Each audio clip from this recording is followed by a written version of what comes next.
بسم اللہ الرحمن الرحیم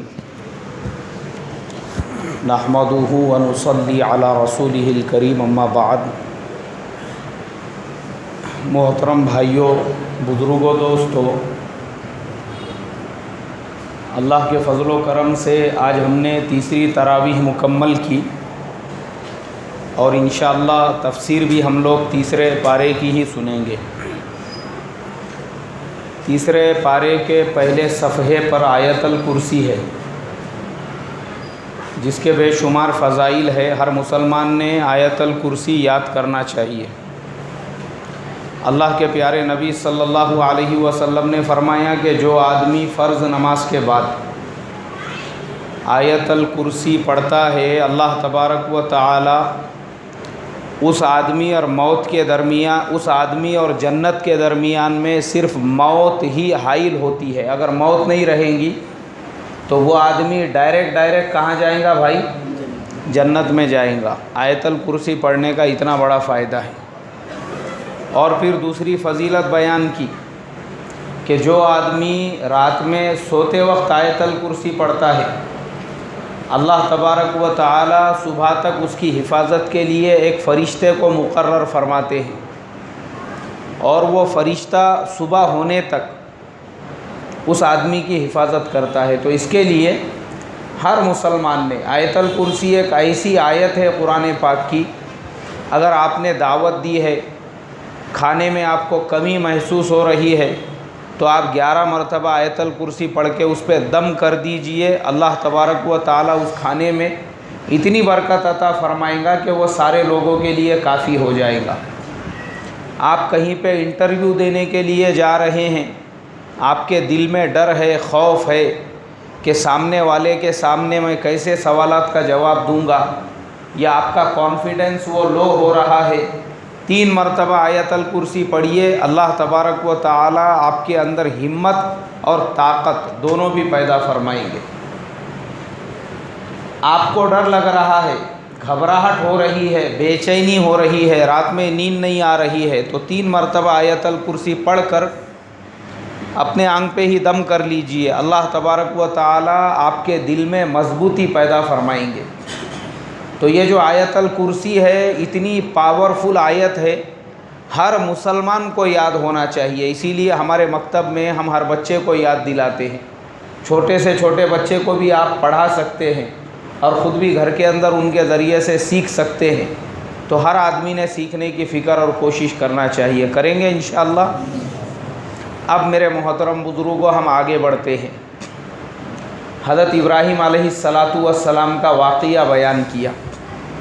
حضرت ابراہیم علیہ السلام نے اللہ تبارک و تعالیٰ سے فرمائش کی اور کہا، وَإِذْ قَالَ إِبْرَاهِيمُ رَبِّ أَرِينِي كَيْفَ تُحْيِي الْمَوْتَى، اے میرے پروردگار، میں یہ دیکھنا چاہتا ہوں کہ مرنے کے بعد تو لوگوں کو کیسے زندہ کرے گا۔ اور اس کا ریزن ہے، مفسرین نے لکھا ہے اس آیت کے شان نزول میں، حضرت ابراہیم علیہ السلام سمندر کے کنارے سے جا رہے تھے۔ انہوں نے دیکھا کہ وہاں پہ مردہ جانور پڑے ہوئے ہیں۔ اب وہ جو مردہ جانور ہے، اس میں کا کچھ حصہ تو جو جنگل کے جانور رہتے انہوں نے کھا لیا، کچھ حصہ مچھلیوں نے کھا لیا، کچھ حصہ ان کا سڑ گل گیا، وہ چاروں طرف پھیل گیا پانی کے اندر۔ تو ان کے دل میں خیال پیدا ہوا، قرآن پاک میں اللہ تبارک و تعالیٰ نے تو فرمایا ہے کہ قیامت کے دن ہم سب کو زندہ کریں گے، تو کیسے زندہ کریں گے؟ حضرت ابراہیم علیہ السلام کے ذہن میں یہ بات آئی، تو انہوں نے برجستہ اللہ سے سوال کیا۔ تو قرآن میں اللہ نے وہی بیان کیا حضرت ابراہیم کا وہ واقعہ۔ حضرت ابراہیم نے کہا، ربی ارینی کیف تحیی الموتیٰ، اے میرے پروردگار، میں یہ دیکھنا چاہتا ہوں کہ تو مردے کو زندہ کیسے کرے گا۔ اللہ نے پوچھا، قال اولم تؤمن، کیا تمہارا ہمارے اوپر ایمان نہیں ہے کہ ہم زندہ کریں گے؟ تو حضرت ابراہیم نے کہا، قال اولم تؤمن قال بلی ولکن لیطمئن قلبی، کہا کہ اے اللہ، ایمان تو میرا پہاڑوں سے بھی زیادہ پختہ ہے، لیکن دل میں میرے ایسے باتیں پیدا ہوتی ہے، تو میں اس کے لیے تیرے سے سوال کر رہا ہوں۔ اور دیکھو، سوال کرنا دین کے بارے میں، مسائل کے بارے میں، احادیث کے بارے میں، یہ آپ کا حق ہے، ہر مسلمان کا، ہر ایمان والے کا۔ اگر کوئی کسی سے کوئی سوال کرے تو جس سے سوال کیا جائے اس نے ناراض نہیں ہونا، اس نے کیا نہیں ہونا بھائی؟ ناراض نہیں ہونا۔ تو اس کے لیے یہ دیکھو اللہ سے سوال کر رہے ہیں، اللہ ناراض ہوئے کیا؟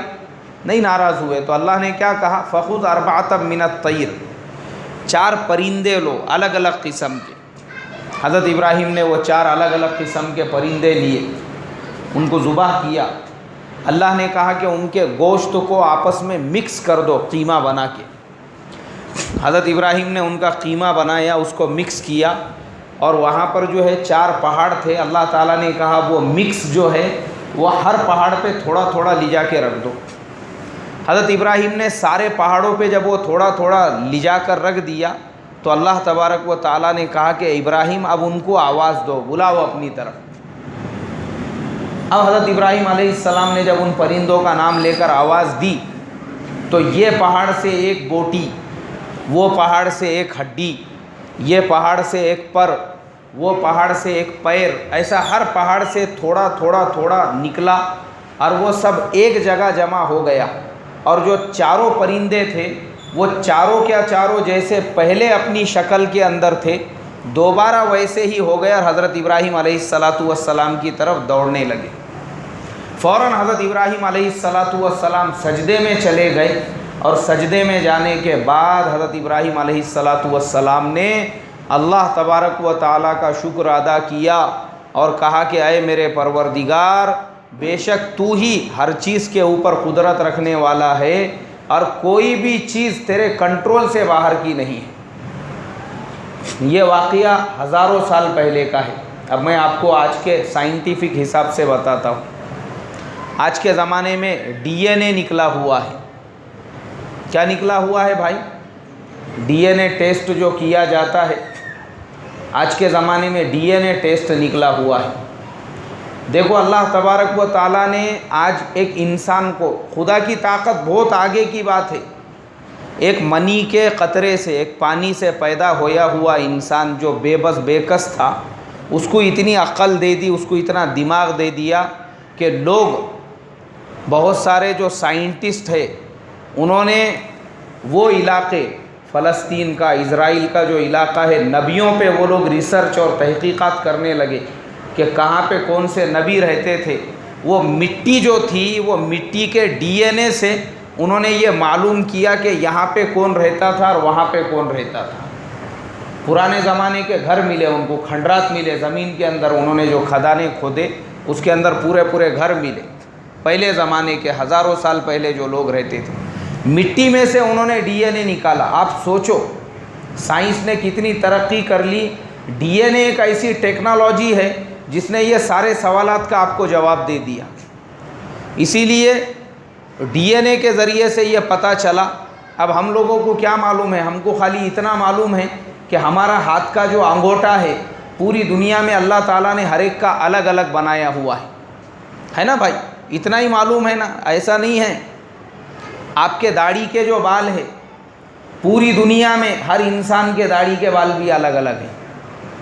ہم کو نہیں سمجھ میں آ رہا، لیکن یہ ہم کو کس نے بتایا؟ ڈی این اے نے بتایا۔ ڈی این اے جو ٹیسٹ ہوتا ہے اس کے ذریعے سے یہ پتہ چلا ہے کہ اللہ تعالیٰ نے خالی ہاتھ کے انگوٹھے کا نشان ہی نہیں الگ بنایا، بلکہ لوگوں کے سر کے جو بال ہے، داڑھی کے جو بال ہے، آنکھوں کے، مونچھوں کے جو بال ہے، پوری دنیا میں ہر انسان کے الگ الگ ہیں۔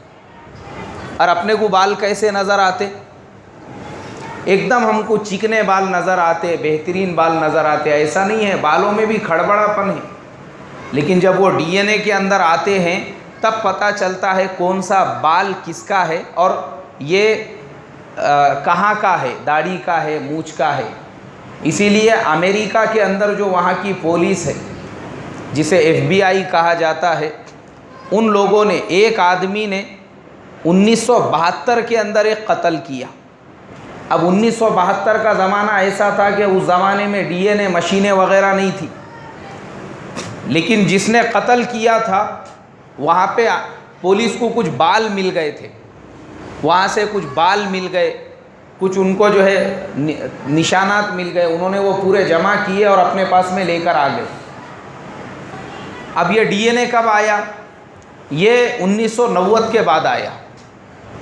اس کے بعد میں پھر واپس سے وہ جو 1972 میں جو قتل ہو گیا تھا، اچانک سے پولیس نے جو اب ڈی این اے کے ذریعے سے پرانی تمام فائلوں کو کھول کھول کر اس کی تحقیقات کی جانے لگی، تو سن 2000 کے اندر پولیس کو جو 72 میں ایک آدمی پہ شک تھا لیکن اس کا کوئی ثبوت نہیں ملا تھا، واپس سے وہ جتنے لوگوں پہ شک تھا ان کو بلایا گیا، اور بلانے کے بعد ان کے بالوں کا ڈی این اے کیا گیا، تو پتہ یہ چلا کہ 1972 میں یہ فلانے آدمی نے وہ قتل کیا تھا۔ اس کے بالوں کی میچنگ ہو گئی۔ کیا ہو گئی بھئی؟ بالوں کی میچنگ ہو گئی۔ جب پولیس نے سختی سے تحقیقات کی تو آپ سوچو 1972 یعنی 28 سال کے بعد اس نے قبول کیا کہ ہاں وہ خون میں نے ہی کیا تھا۔ تو آپ اندازہ لگا سکتے ہیں حضرت ابراہیم علیہ السلام نے جو سوال کیا تھا، آج کے سائنس نے ہمارے لیے اس کو ایک دم سمپل اور آسان کر کے بتا دیا، ایک دم سمپل کر کے۔ ابھی پچھلے سال ہندوستان میں بھی ایک بہت بڑے ارب کھرب پتی، جس انسان کے پاس ہزاروں کروڑوں روپیوں کی پراپرٹیز تھی، اس کی بیٹی گم ہو گئی تھی، اور پولیس میں جب رپورٹ لکھائی گئی تو 3 سال تک تو کچھ پتہ نہیں چلا۔ 3 سال کے بعد اپنے رائے گڑھ ضلع کے پاس تالوجا کے ایریے میں ایک آدمی بکریاں چرا رہا تھا کھیت کے اندر، تو اس کو ایک جھاڑ کے نیچے موبائل کا پیچھے کا کور نظر آیا، پھٹا پرانا ایک پرس نظر آیا، یہ 2-4 چیزیں نظر آئی، تو اس کو شک ہوا، اور شک ہونے کی بنیاد پر اس نے اپنے دوسرے ساتھیوں سے تذکرہ کیا۔ وہ تذکرہ کرنے کے بعد وہ بات پہنچی پولیس تک، پولیس آئی، انہوں نے وہ خالی جو موبائل ٹوٹا پھوٹا ہوا موبائل کا تھوڑا سا ٹکڑا تھا، وہ ٹکڑا، وہ پرس جو پھٹا پرانا تھا وہ، اور وہ تمام چیزوں کو جمع کیا، اور جمع کرنے کے بعد میں وہاں کی مٹی کو انہوں نے لے کر گئی اور مٹی کا ڈی این اے ٹیسٹ کیا، تو وہ مٹی کے ڈی این اے ٹیسٹ میں ان کو ملا کہ اس لڑکی کو یہاں پہ زندہ جلا دیا گیا تھا۔ دیکھو کتنی ترقی ہو گئی۔ اور اس کے بعد پھر پولیس نے کارروائی کی، اور وہ جو آدمی ہے جس کا میں بتا رہا ہوں وہ ٹی وی چینل کا مالک تھا، بہت بڑا چینل ہے ایک، اس کا مالک تھا وہ، اس کی بیٹی تھی۔ کس نے مارا تھا؟ اسی کی سوتیلی ماں نے۔ اب بڑے لوگوں میں رہتے پراپرٹیز کے لپڑے جھگڑے، آپس میں دشمنیاں، تو آج جو ہے حضرت ابراہیم علیہ السلام کا واقعہ سائنس نے ہمارے لیے سمپل اور آسان کر کے بتایا کہ کل قیامت کے دن اللہ تبارک و تعالی مردہ انسان کو کیسے زندہ کریں گے۔ اب ہم آگے بڑھتے ہیں، 3 پارے کے اندر آگے اللہ تبارک و تعالی نے بیان فرمایا یمحق اللہ الربا ویربی الصدقات، کہ سود وہ مال کو گھٹا دیتا ہے اور صدقات مال کو بڑھا دیتے ہیں۔ اور پھر اس کے بعد فرمایا وَأَحَلَّ اللَّهُ الْبَيْعَ وَحَرَّمَ الرِّبَا، ہم نے تجارت کو، کاروبار کو تمہارے لیے حلال قرار دے دیا، اور سودی کاروبار کو ہم نے تمہارے لیے حرام قرار دے دیا۔ اس لیے میرے محترم بزرگوں، مسلمانوں نے تجارت کرنا چاہیے، تجارت جائز ہے آپ کے لیے، آپ کاروبار کرو، بزنس کرو، اللہ برکت دیں گے اس کے اندر۔ آپ نے ایک چیز 100 روپے میں خریدی ہے، آپ اس کو ڈبل منافع میں 200 روپے میں بھی بیچ سکتے، منع نہیں ہے آپ کے لیے، 300 روپے میں بھی بیچ سکتے، وہ بھی منع نہیں ہے، اس لیے کہ آپ کیا کر رہے ہیں؟ تجارت کر رہے ہیں، آپ کسی کو دھوکہ نہیں دے رہے۔ آپ نے ایک موبائل کی دکان کھولی ہے، ایک آدمی آپ کے پاس موبائل خریدنے کے لیے آیا، اور اس انسان نے آپ سے یہ کہا کہ بولے بھائی میرے کو یہ 10,000 کا موبائل چاہیے، لیکن میں آپ کو ادھاری میں پیسے دوں گا، یعنی 6 مہینے کے اس پہ اور سال بھر دوں گا۔ اب آپ کو اپنا موبائل اس کو بیچنا ہے قسطوں کے اندر، تو شریعت نے اس میں بھی آپ کو نفع کمانے کی اجازت دی ہے۔ آج کل مارکیٹ میں یہ بہت سارے کاروبار ہو چکے ہیں، گاڑیوں کے، موبائلوں کے، اور پلاٹنگ بھی بہت سارے لوگ بیچتے ہیں. اس کا طریقہ یہ ہے کہ اگر آپ اس آدمی کو یہ کہے کہ بھائی ہر مہینے تجھے 1000 روپیے دینا پڑیں گے، اس طریقے سے یہ 10,000 کا موبائل ہے تو 15,000 روپیے میں تجھے ادھاری میں دوں گا، یہ بھی آپ کے لیے جائز ہے، حرام نہیں ہے. کیسے جائز ہے؟ اس لیے کہ آپ اس کو شروع میں بول کے بیچ رہے ہیں. کب بول کے بیچ رہے ہیں؟ شروع میں. دیکھ موبائل 10,000 کا ہے، آج اگر تو کیش میں پیسے دیتا ہے تو یہ 10,000 میں تجھے دیتا ہوں، اور اگر ادھاری میں چاہیے ہر مہینے تھوڑے تھوڑے دیں گا تو مجھے 5,000 ابھی نقدی ہونا اور باقی کے جو 10 مہینے ہیں اس میں تو نے 1,000 روپیے دینا. یہ آپ کے لیے جائز ہے. ایسے ہی موٹر سائیکل ہو گئی، ایسے ہی کار ہو گئی، ایسے ہی اور کوئی کاروبار ہو گیا. یہ طریقہ ہے. اللہ نے ہمارے لیے حلال کیا ہے تجارت کو، کاروبار کو. ڈبل منافع میں نہیں، آپ 10 پٹ منافع میں بیچو، منع نہیں ہے آپ کے لیے. لیکن سود سے آپ نہیں بیچ سکتے. اب سود کسے کہیں گے وہ میں آپ کو بتاتا ہوں. وہی 10,000 کا موبائل ہے اور ایک آدمی نے آپ کے پاس سے لے کر گیا اور اس نے آپ سے یہ کہا کہ بھائی میں تمہارے کو 15 دن کے بعد میں اس کے پورے پیسے لا کر دیتا ہوں. آپ نے بولے ٹھیک ہے. اب 14ویں دن وہ آدمی نے آپ سے کہا کہ یار تم کو کل مجھے پیسے دینا ہے، میں کل تو نہیں دے سکتا لیکن 1 ہفتے کے بعد میں دے دوں گا. اب آپ نے اگر یہ کہا کہ 1,000 روپیے اوپر دینا پڑیں گے تو یہ آپ کے لیے سود ہوگا. یہ آپ کے لیے کیا ہوگا بھائی؟ سود ہو جائے گا. اس لیے کہ آپ دونوں کے بیچ میں پہلے سے معاملہ طے نہیں ہے. اس انسان نے جب آپ سے یہ کہا کہ میں لیٹ دوں گا تب آپ نے اس سے یہ کہا 1,000 روپیے زیادہ دینا پڑیں گے. یہ آپ کے لیے حرام ہے، ناجائز ہے. اسی طریقے سے ہم لوگ پارٹنرشپ میں آج کل بہت دھندے کر چلتے ہیں. مارکیٹ کے اندر اکثر کاروبار وہ پارٹنرشپ میں چلتے ہیں. لیکن ہوتا یہ ہے کہ ہم لوگ پارٹنرشپ کے مسائل پہلے پوچھتے نہیں، پہلے کاروبار شروع کر دیتے اور اس کے بعد میں ایک دوسرے کو اگر لاس آ رہا ہے، نقصان آ رہا ہے یا دونوں میں پراپرٹی کو لے کر لڑائی جھگڑے ہو رہے ہیں اس کے بعد مسائل پوچھتے ہیں. یہ طریقہ بالکل غلط ہے. آپ کوئی بھی کاروبار شروع کرنے سے پہلے مسئلہ پوچھو پارٹنرشپ کے مسئلے کیا ہے. پارٹنرشپ کے کئی طریقے ہیں. ایک طریقہ تو یہ ہے کہ ایک آدمی کا مال ہے اور دوسرے آدمی کی محنت ہے. ایک آدمی یہ کہتا ہے کہ بھائی تم آم کا دھندا کرو، میں تمہارے کو 1,00,000 2 لاکھ روپیے جو لگتے دیتا ہوں، لیکن ہر گاڑی کے پیچھے جو بھی نفع رہے گا وہ آدھا آدھا بانٹ کر لیں گے. تو یہ آپ کے لیے جائز ہے، حلال ہے، اس میں کوئی حرج نہیں ہے. لیکن اگر کوئی آدمی یہ کہے کہ میں آپ کو 1,00,000 روپیے تو دوں گا، ادھر تم کو گھاٹا ہو نقصان ہو میرے کو کچھ لینا دینا نہیں ہے، مجھے 1,00,000 روپیے پہ 2,000 روپیے ہر مہینے کو چاہیے. 1,00,000 روپیے پہ 2,000 روپیے ہر مہینے کو چاہیے، تو یہ حرام ہو گیا، ناجائز ہو گیا. یہ پارٹنرشپ نہیں چلیں گی. یا کسی آدمی نے گاڑی کے لیے پیسے دیا اور اس نے یہ کہا بولے بھائی تم کو گاڑی میں نقصان ہو نفع ہو ہم کو کچھ لینا دینا نہیں ہے، تم نے ہمارے کو گاڑی کے اوپر اتنا منافع دینا، ہمارے کو ہمارے پیسے کے اوپر اتنے لگا کے دینا.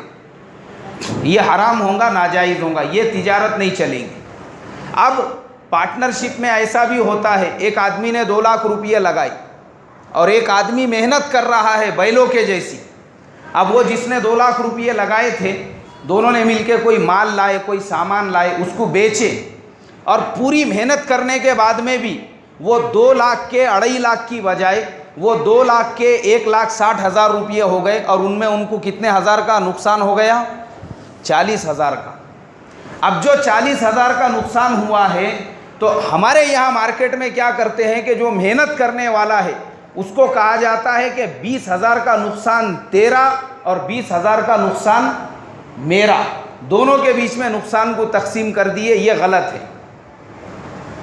اس لیے کہ ارے بھائی مال اگر آپ کا ہے وہ بیچارے کی محنت بھی تو لگی، اس کی کیا لگی بولو؟ اس نے جو محنت کیا اس کی محنت کا جو نقصان ہوا وہ پہلے ہی ہو گیا. اب 40,000 کا جو نقصان ہوا وہ پیسہ لگانے والے کا نقصان ہے، محنت کرنے والے کا نہیں. محنت کرنے والے سے آپ پیسے نہیں لے سکتے لاس ہونے کے بعد، اس لیے کہ آلریڈی اس کا کائے کا نقصان ہو چکا ہے، محنت کا نقصان ہو چکا ہے. یہ مسائل ہے ہمارے شریعت کے اندر پارٹنرشپ وغیرہ جو ہم لوگ کرتے ہیں، ہم کو معلوم ہونا چاہیے.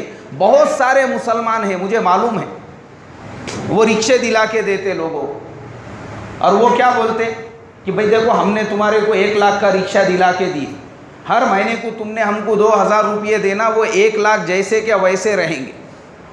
اور یہ ناجائز نہیں ہے بولے، کیونکہ تم محنت کر رہے، ہمارا پیسہ تمہاری محنت، دونوں ملا کے گاڑی چل رہی. بولے جائز ہے ایسا؟ نہیں بھائی، اپنے ابا جان کی شریعت نہیں ہے یہ، ایسا جائز کرنے کے واسطے ایسے جائز نہیں ہوتی چیزیں.